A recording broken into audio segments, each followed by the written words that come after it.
You are 62 with $2.2 million in your retirement accounts, and you're wondering how much you can spend when you do retire.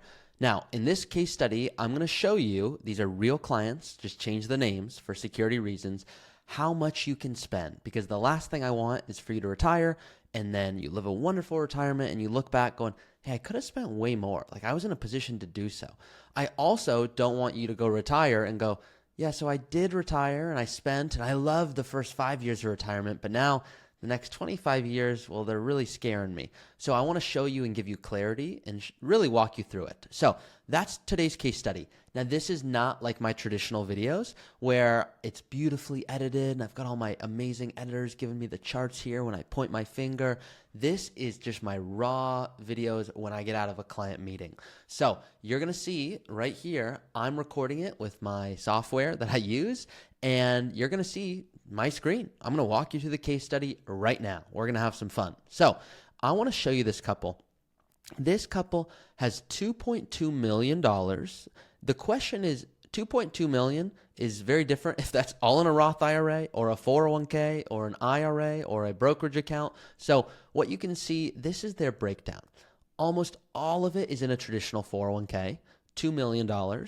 And you can see $45,000. They're a little late to the Roth IRA game.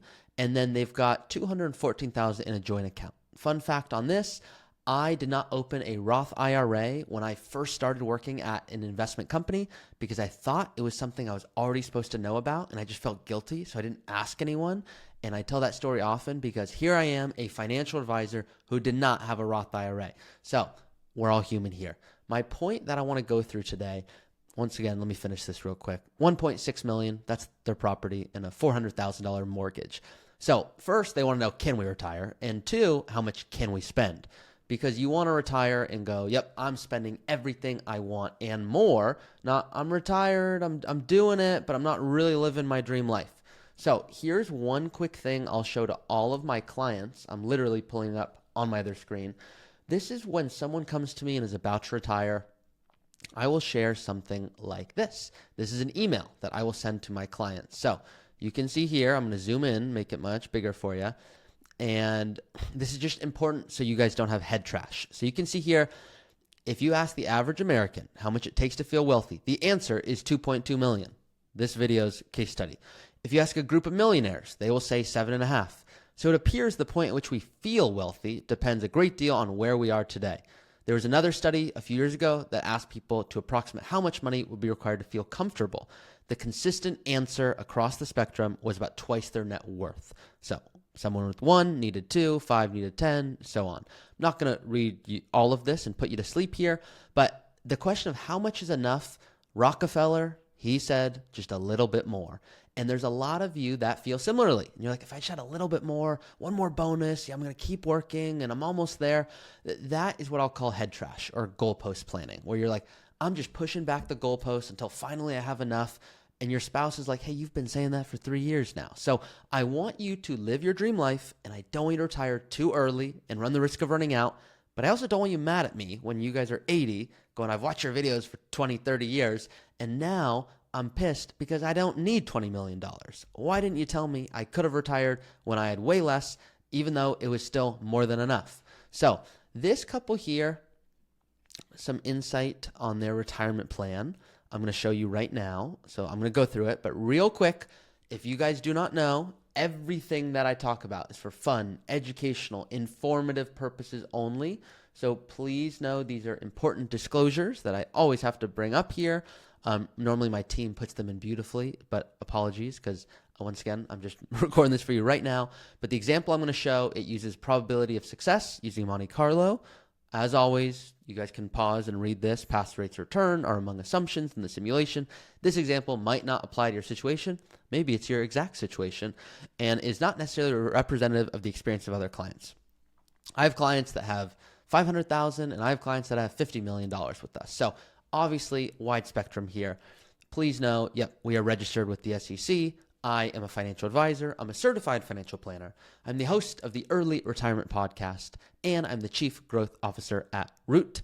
So please know there's no testimonials or anything like that shown here today, but all the important disclosure documents, compliance, you should be very happy with me for me doing that. If my compliance team watches this, they will laugh if they hear that. Okay. You know who you are. Okay. So from a retirement perspective, the first thing you guys are going to see is, wait a second, why is there 900,000 less dollars? I'm watching this channel to retire, not to learn how to work longer. I get it, guys. Here's my point. This is someone who is wondering, can they retire right now at 62? And I don't remember. I think I glossed over it. My apologies, guys. They are currently 63 and 61. He's going to turn 63 this year in 2025. And wife is 61. And they have a 28-year-old child. So just FYI about them. So if he were to stop working this year, the year he turns 63, when he is 62, what you can see is he would be okay. You can see, I mean, he's got 2.2 million bucks instead of having 2.7 at 92 when he's projected to pass away.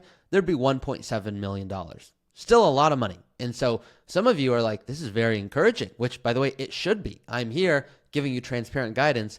Here's the big assumption. I was going to say problem, but it's not a problem. It's an assumption. This is assuming they spend $6,000 a month every single month throughout retirement. That is unrealistic, because what most people do is they retire and they go, oh my gosh, I have my energy and my health. I'm going to take more trips. $72,000 a year, that's just not going to cut it. Now, so for some of you, you're like, I don't know what I would do with this amount of money. Not most of you, but some of you, if that's you, great. Like, you should really start considering a retirement. But I have clients that spend $30,000, $40,000, $50,000, $60,000 a month. So if you're in that boat, once again, don't be mad at me, because everyone's different. There's no right or wrong. I believe I even have a case study I put out recently of $25,000 a month. So if you're like, hey, that's more applicable to me, check that one out. You can see about 20,000 of you are like, yeah, that's more my speed. So going back to this software, once again, if you don't already know, you can play around with this. So if you want this exact tool, just click in the description of this episode or look up Early Retirement Academy. I believe that's, Early Retirement Academy. And you will see it gets pulled up. I give you a course and videos if you want to actually go do these projections for yourself. In terms of this couple, I would want them to think bigger and say, hey, like, do you hate your job? Like, do you want out yesterday? And some people are like, I'd rather spend $6,000 a month to just be done with politics, even be done with politics at work for like a month. Like, I'm just over it, but I'm not going to do nothing. I'm going to find something else. Well, let's assume, just hypothetical, this guy retires at 63, and then he's like, I'm going to do part-time income. Not forever, but let's assume he does it for 5 years. So from 63 to 68. And he decides that he finds something that's going to bring in $40,000 a year, just a hypothetical.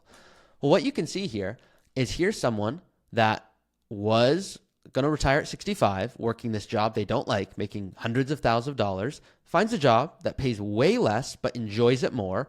And so here there's 2.3 million at the end. So that might be a good offer. Now I'm going to keep this off because for many of you, when you're done, you want to be done. So I'm going to leave it off, but that's an option. Another option is this guy could work till 65. Nothing wrong with doing that. You could see if he works till 65, he's on track for $2.7 million, and he could spend more money. What if he spent $8,000 a month, $96,000, basically $100,000 a year? You could see this guy could work till 65, spend $100,000 a year every year. That's including his current mortgage, by the way. So it's really more like $120,000, $125,000 a year. You can see that's about, $300,000 fewer dollars, still $2.4 million at the end. So this person's in a good spot. They can make this happen. But are we looking at everything? And what I mean by that is, are we going out here and saying, yep, we're buying new cars every 10 years and we're going to take more vacations at the beginning and their child already had a wedding, but like for this, are they going to downsize? Because if they downsize, it makes a big difference. What's their legacy goals? So I'd want them to go deeper into like planning. I'd also want to show projections regarding investments. Let's assume they're like, hey, we're just conservative people. We want to assume markets don't do well because we just sleep better at night. Okay, well, like they're still going to be okay. So even if markets don't do well and they get a 5% rate of return, which is what this is, with 3% inflation, which is what I include in the software. Guys, this is assuming a 2% real return. Like they're going to be fine if they work till 65. Now, if they wanted to stop right now and spend $8,000 a month and they're conservative, Well, that's where life gets tricky. So they could decide, we still want to be conservative, but we're willing to spend less money. Great, that's an option. That just fixed it. Now they're 800,000 at 92. They might go, no, we got a taste of 8,000 a month. That's our life now. But we still want to retire at 62, but markets don't bother me. So I want the most aggressive portfolio. Okay, great. Like if you want to plan for 9-10% growth, you're allowed to do that. And look here, there's $2 million at the end. So the point is, this is really powerful. And then I'd want to go a step deeper and really talk about tax strategy. And the reason I would talk about tax strategy is because of what you're going to see on my screen right here. So some people reach out and they're like, I want to do these Roth conversions because you talk about those on your videos all the time. And I'm like, before you do that, that's like doing surgery.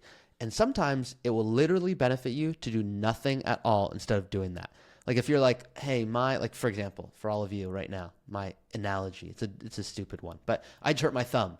If you ever played basketball before and the ball hits you when your thumb is at like, or any finger, and it's just not a fun feeling. So basically my thumb is bothering me right now. If I go and get surgery on it, I'll probably create more issues. So I should not do it. I should do PT and see if it improves, which is what I'm doing. In this example here, this is someone who's like, I want to do these conversions, move all that 401k money that's pre-tax, which it all is, to Roth. Well, if you do that, you'd literally be in a better spot doing nothing. So there's a sweet spot to this planning where maybe we want to go, okay, maybe we're converting, but only certain brackets. How does that change the plan? Okay, well, you can see here, it's still not recommending this couple does any Roth conversions. And yes, you can play with this tool if you want to. And the reason for that is because this couple, well, they're going to be spending enough money that RMDs, required minimum distributions, at 75, they're not going to be a big problem for this couple. Like they're going to be spending enough money for them to go do conversions. Wouldn't make a lot of sense unless there's big market downturns. But watch how quick this can change. So let's go here and I'm just going to show you, this is what I love about this, that this couple works till 65 and they say they want to spend $4,500 a month. Just hypothetical for you, okay? What you're going to see is they have way more money. Now there's $4.5 million at the end. And if I click this tax button again, and I go to the tax strategies tab, so the second one here, guys, look at this. It shows $3 million more. Why? Well, they're spending way less, so the software is like, this couple should be converting money because look at what's going to happen at 75. There's this big jump where now they've got to pay a ton of taxes. But it depends. Like, what if their child is going to be in a really high tax bracket when they inherit the dollars? A Roth conversion is going to look more attractive. $400,000 more just got added right there with one click of a button because their child, if they're in California making a lot of money, yeah, they'll pay 40% taxes. What if their child isn't making a healthy income and it turns out they want to spend more than they project? Okay, like it's still going to show value of doing these Roth conversions, but what we want to do is find the sweet spot. Do we fill up the 10% bracket? No. What do we go all the way out and try to do all these super fancy conversions and see how good can we do? Look at this, $9 million more. Well, it's saying that because it's under the assumption that you, and this is a mistake, that it's not a software mistake, it's a people mistake, where the best thing to do in life is to live the best life possible. And in light of that, don't pay more taxes than necessary.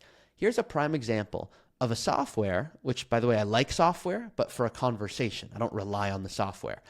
And it's saying there's $9 million more because the software is going, you convert this as quick as possible and fill up these high tax brackets because in the future, look, you're going to be in a way higher tax bracket.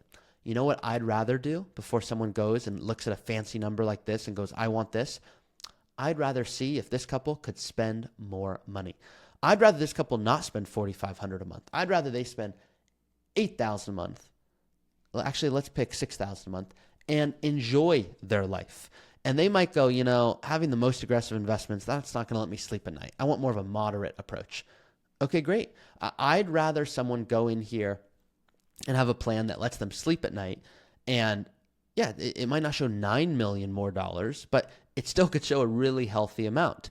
And the best thing you can do is not look back on your life going, I did the most optimal conversions, but look back and go, I lived the best life. I spent more money. That was the point, is I wanted to make the most of these efforts. And when you do Roth conversions, you have to pay taxes up front to do the conversion. So the question here is, how are they going to pay those taxes? Well, the good news is they have a joint account, so that can help. But what if they retire right now? What are they going to live off of? So if they live off the joint account, they still got to pay these conversion taxes. And if you don't have a way to pay that, you have to withhold it from your 401k. So it gets really, really tricky. So Roth conversions, tax strategy as a whole makes a big difference for retirement, which people overlook. I want you guys to make the most out of what you're working so hard for. And so whether it's tax planning, whether it's Social Security planning, and yes, you can do all of that in here.